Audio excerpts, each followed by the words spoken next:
Good evening. Good evening, everybody. Thanks for coming. I want to just express my gratitude for having Sunim here with his lovely family. Thank you for having us. And it's very special to me. It's more than just heartwarming to have him here.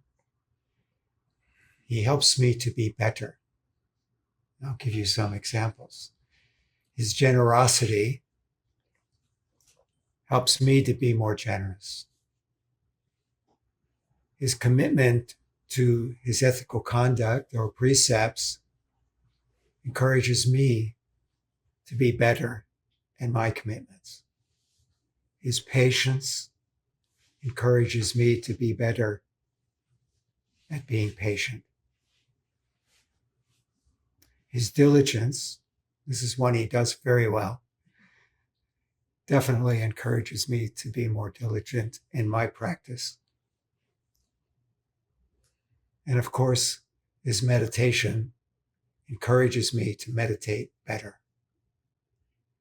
And then his wisdom helps me to recognize the wisdom that is inherent in all of us and in myself. So Sunim for me is a teacher, a brother, and just a great friend. So Thank you. So now, before I turn it over to him to answer questions, because I encourage you to ask questions with Sunim. He doesn't come here quite often enough, but maybe he'll come here more often in the future. For now, take advantage of him being here. I do. So, just to be clear, I have complete respect for the monastic traditions. The tradition that Sunim has embarked on and comes from, and his years of training in Korea and in other places have contributed to our well-being because of his commitment to the Dharma. So for many, many centuries, the monastic and the lay traditions needed each other. And it's still that way. Now, for me personally, some of you may not know this, but I actually was ordained as a monk in the Soto tradition. There you go. But for me, I think my point with where we are in this mixing bowl of the United States is that because of our modern condition, the importance of understanding and a waking up to Bodhi and understanding the Dharma is paramount. And literally, having had the teachers I've had in my life has saved my life and encouraged me to do better as far as anything that I do. It also woke me up to the fact that what is real is beyond this idea of this or that. Once I was able to see beyond duality to big mind, one mind, then everything became clearer. And I was encouraged to take this on and be here for just people where they are right now, just the way they are. So as not to ask them to be anything different, but to recognize who they are right where they are. And so much of what I saw in lots of traditions, not just Buddhist traditions, but in other mystical traditions and religions, it was always about the outer, about the appearance of things. And yes, there was some true teaching always. You could always find it if your heart was pure and you were open and had don't know mind. You could see it anywhere. But the way the world is, it encourages us to be consumers. And that's just the wrong track. And so in order to really understand ourselves, to really dive deep into who is this, what is this, I feel like we have to start right where we are. And for me, it's right here, right now. And for me personally, if I put on the robes and had a piece of paper that said, this is what I am, I'm afraid people would believe that. So I want people to accept me the way I am, without any outward credentials, but see what's here. My teacher, who was also Korean, Gosun Shin, when I first met him, I came to this Zendo wide-eyed, wide open, sat down in this big Zendo with probably only about 10 or 20 other people. And my mind was just like a big field. And I was in this big field. And I felt like there were these other minds in this field. I could sense these other people sitting around me. And my mind was so out, checking it out with my mind. All of a sudden, this voice, booming, came into my mind and said, "What do you want?"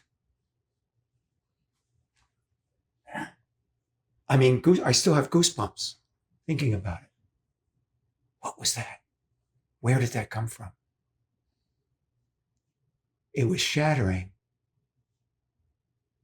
but somehow it was also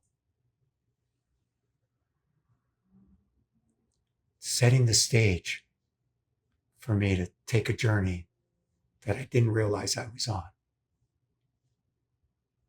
Later, one day when it was just he and I sitting in the Zendo meditating at 6 o'clock in the morning, the whole world became green in my mind. The mind went green. And when I got up to sit up, he looked at me and he said, "This is good for you. This is what you need now." And I had no idea, so he never talked very much. But what I learned from him was something that has continued in my relationship with Sunim and with you too. It's just like, we sit here together and all of a sudden, whatever it is we're talking about is directly something that we needed to hear or wanted to be involved with in that moment or wanted some sort of answer to. So this one mind, this one reality, this non-duality, it's right here. It's nowhere else. So I just want to cut to the chase. I want us to be good at being ourselves, just the way we are. So Sunim is great at this. So that's why the other day when I was talking about koan practice, that's one of the ways you can cut through, to get to the core of what this is. And so just asking him a question tonight, who knows? It could be that voice that rumbles and says, "What do you want?"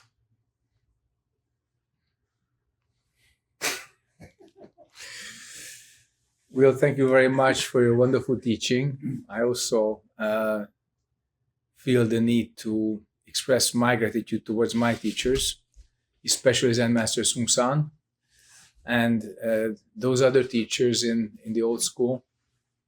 The merits are theirs, the mistakes are mine. And it was humbling to hear Will's review But I also have to say that when I first met him, and I've seen his qualities, it kind of really puzzled me that how did this happen? So didn't he go to a monastery for 20 years, at least 10? No, he's sitting here with his wife in Florida. So then we kind of conversed after a while, but it was humbling to see how compassion can work. And after practicing together for some time, a story with Zen Master Sung Sang came to mind. They asked him, why do people need Zen Master? And he said, because people are attached to name and form. So if you wanted to go to Target and it wasn't displayed on the shop front, most people wouldn't find it because it would be just a huge building without any letters or signs. And we would mistake it for something else than what it is. So people cannot be blamed for attaching to name and form. That's how we are conditioned. I mean, anybody raising a kid, we understand that kids have to learn what is this form world, the sensory world. And this thing doesn't have a name. It doesn't say I'm a stick or a rod. We say that in English. In Hungarian, we would say ütő vagy rúd. Okay? So people are attached to name and form. And that's why we need a master. If we were not attached to name and form, the palm trees would be our teacher. And the clouds would sing the sutras. And the sky would be our father. And the earth would be our mother. But we are attached to name and form. And that's why we need teachers who may or may not take up credentials, but they have to be recognized in one way or another. So he's the man of recognition without recognition. Thank you. Would you like a bigger stick to play with? No, Okay. I'm good. Okay. I'm a teacher of Zen without a stick. So. Okay. And now, please, ladies and gentlemen, if you have any questions, I'll be honored to answer them.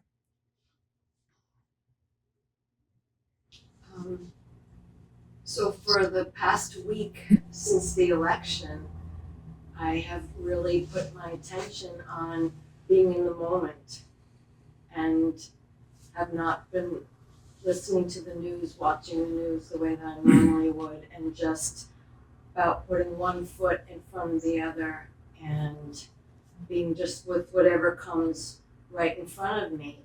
And sometimes I've almost felt like I've had myself on a retreat. And it's really shown me how so much of my life I'm not living like that. I'm thinking about the future, I'm thinking about other people, I'm thinking about so many things in the world that really don't have anything to do with me in the moment. And except for Saturday, I really haven't been sitting any extra, but it's just like a commitment I've been making to myself moment by moment, because it's been such a challenging time, especially after all the hurricanes and then the election. It's been a lot.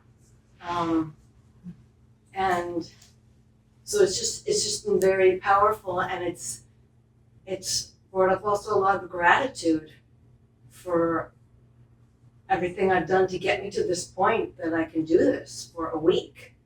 And to just be more aware of the birds singing in the trees, more aware of the wind blowing, less focused on my phone, all that kind of thing. You can keep doing this for the next 4 years. Yeah. As of today, with the trifecta, that's what you call it? Trifecta or trifecta? Which one is correct? Trifecta thing. Trifecta. As of today, it's a fact. So American political life has just lost its creativity. It's an autopilot for the next 4 years. And basically, what shocks me is that 35% of the eligibles who didn't vote. It's not the result. is a fact that for 35% of the eligible voters, they were disinterested. It didn't matter. So if that's what the group mind, the collective karma of the United States is right now, we have to accept that. And Will says, accept me for what I am. Well, accept this reality for what it is and start from there. It doesn't mean we leave it like that, but we change ourselves instead of trying to forcibly change our environment. So they asked me in other Zen centers and temples and Sunim, you say, see things as they are, start from where things are, start from where you are. Does it mean that if your dog poops on the floor, you leave it there? So, no. But I don't punish my dog for pooping on the floor because it's a dog. And if I didn't train the dog, it's my fault that it pooped on the floor. And I pick it up, clean it up, and train the dog. So in this dynamic world of cause and effect, keeping our direction clear and our integrity, our humanity clear, because in my book, integrity and humanity, they are exactly the same thing. Then we are authentic human beings. And with that, I really suggest you continue your retreat. We call that mental discipline, or the kind of asceticism that doesn't require you be poor. Okay? The true ascetic path means you are ready to lose all your illusions and you truly live right here, right now, at this moment. Why? Because all karma of the past, present, and future converge at this moment. You really don't need anything else. But this moment is not small. It's actually as big as the universe. So that you can see past, present, and future right here, right now. You don't have to check the news so much. In fact, I made myself a commitment not to do that because in the next 10 minutes, I forget it. I mean, I remember 5%, which is worth remembering, but I really want to stop my mind acting like a sieve, where 5% of the news just kind of gets glued onto some notion of the past news before, and then I become this sad novel of, for me, unchangeable outside attributes of the world. And I don't want to live like that. I want to live with my family, whether it's biological or extended, Dharma family, following all those qualities that Will mentioned in his intro, and he has them too. Just like that, he's an inspiration to me as well. So continue your retreat and you'll see the difference. Sometimes I see people coming into the temple, their minds are destroyed, not distracted, destroyed by all these minor and major attachments to things they cannot change. They put energy to the wrong place because they have the wrong information, okay? They lose themselves. They become something else than they want to be. And it's the saddest thing on earth that you cannot account for yourself. You look into the mirror and you see someone alien. How did that happen? What did we miss? We missed our awareness of our true nature. Therefore, we cannot control our path. And with this practice, you get it back. You just get it back what you've always had. Like the clouds, they disperse and the sky's true nature, i.e. blue, is shown again. That's all we've got. Everything else is BS, sorry. That's what Korean monks say. Hwadu is the question of what is this? What is this true nature, okay? In the long form, when you don't think of good and bad, what is your true face? And later on, what is your true face? Later on, what is this? The Korean monks, some of them really cared for us and they taught what they knew. So we got a much larger collection than what Sungsan Sunim was teaching. But of course, I incorporated what I could and discarded the rest. So one of them said, put your hwadu on the floor before you 2 feet. Everything else is BS. So keep up your good retreat. Okay? You're welcome. More questions?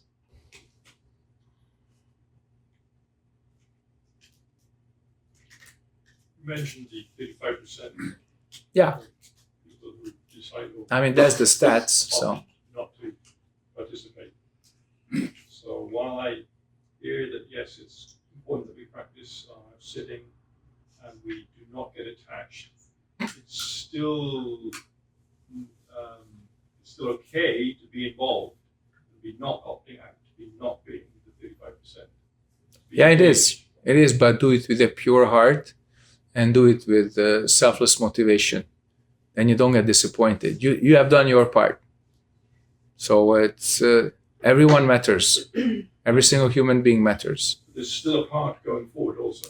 Yeah, and keep your direction unflinching, no matter what happens outside. That's why I say if you're practicing, then you'll have faith based on experience, a set of values based on your humanity, and some order in your life which supports these two. So our faith is not defined by dogmas or externals. And our set of values are not defined by any systems or intellectual constraints. It's just the perception of cause and effect, what we are supposed to be as humans. And that's what defines our lives, not somebody else's idea, whether it's group or individual. That's what I call spiritual autonomy. And interestingly enough, the more you have that, the more you can cooperate with one another. Because you have come into your own as a human. Okay? So you can tolerate others who have not, because you're set. You know? At the counter, when you're asking for something in a shop and it's taking a little too long, and she asks, "Are you all set, sir?" Well, I think life asks you, when some critical situation appears, "Are you all set? Are you yourself? Are you in the moment? Are you clear? Because if not, get out of here."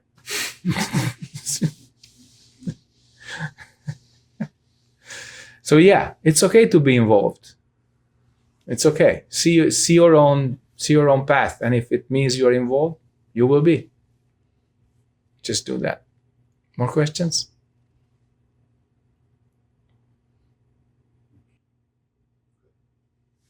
I have a friend who likes to talk philosophy with me. He's very intellectual.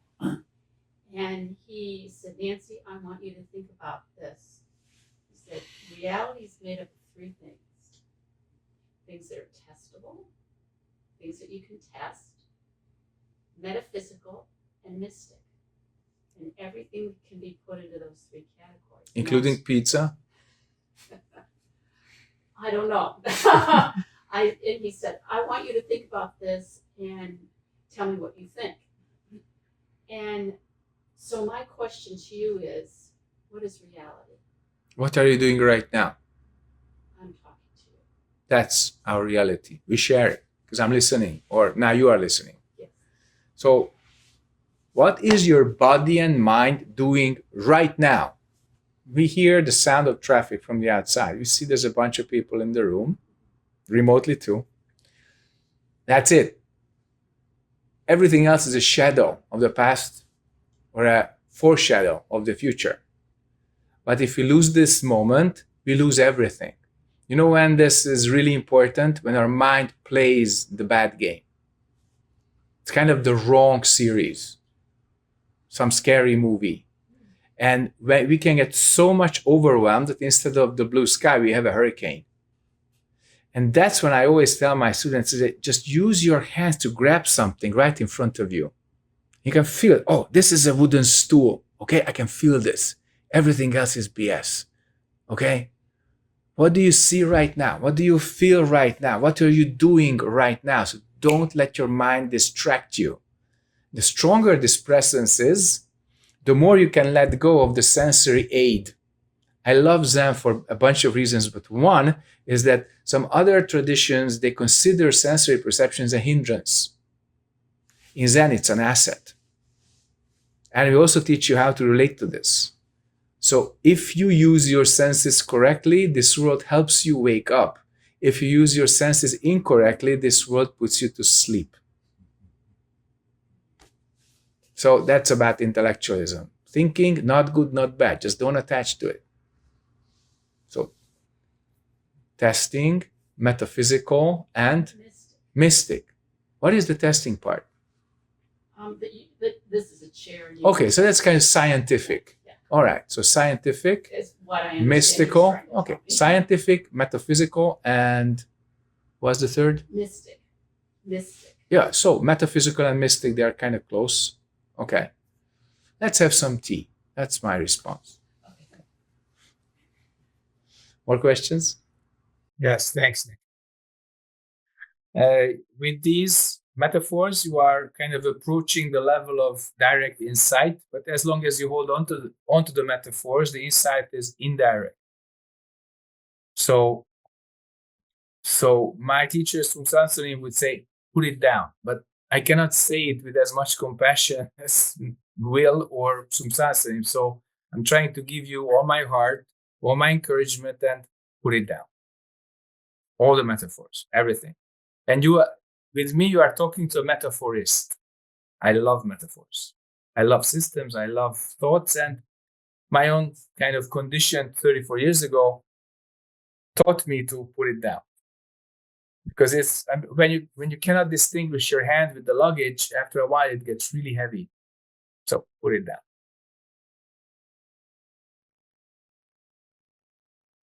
More questions? I don't have Yes. a question so much. Before we came here, I managed to screw my hearing up because I wear hearing aids. So as you were speaking, very hard to follow.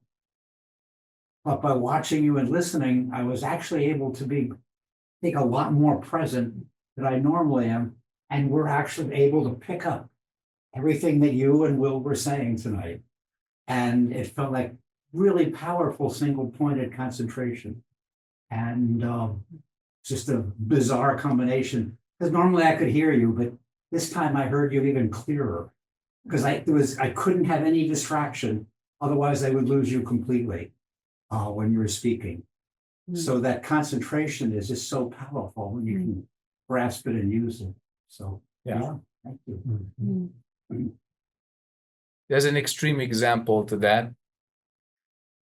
Genghis Khan had a grandson, Kubilai, and he wanted to restore the great kingdom or the Khanate. And he conquered many territories, including a Shaolin-type monastery. And there was a great warrior there. And that warrior had barely any weapons. He had some, but not that many. And he killed some of the best soldiers of Kubilai. They really wanted to get him. And after a while, when the Khan, saw from a distance what's happening, he says, "Get him alive." So as much as it cost him, just get him alive. And they did. Dozens died. So this great monk, Chinese monk with his special weapons, finally he got caught. But in the process, unfortunately, one of the general's son who wanted to prove himself also got killed. So they were at a loss, because normally for this, anybody from the enemy who killed the general's son would die a gruesome death. But Kubilai said, "Get him alive." So what did they do? They blinded him. So this great monk, for one winter, was in a dungeon and he exercised. He exercised whatever he could. He had very few objects in his cell. And in one winter, which was long, he couldn't use anything, just his hands and spatial perception, and he learned. And in a year, he mastered something that no one could. And he became the personal bodyguard of Kubilai, because he could perceive everything without visual aid, without his eyes. And when they asked him many years later, he said, "I'm grateful for Kubilai Khan because he took my eyes but gave me 10,000. So yeah, we should be careful with that. Be careful for what you wish, because it may happen. So this is in the series called Marco Polo. You can see it on some streamers, okay? Marco Polo, it's a good one. And be careful for what you wish, because it may just happen. When I saw that, I didn't want to lose my eyes. I just wanted to get 9,998 more. Okay? That's exactly what we need. And when you practice Zen, your spatial perception, object perception, subtle perception, they all get sharper. We don't promise anything. This is not the kind of genre. I always call them side effects. Side effects. So when people say, Sunim, I don't think I can get awakening. I don't think I can get enlightenment. I don't argue with them. I mean, can you ask a non-believer to believe? You can't. You would be someone like a priest who wants to convert them to the right path, to be a good Buddhist. This is not working. I said, okay. If you believe you cannot get awakening, you won't, but you will have some side effects. Work for that.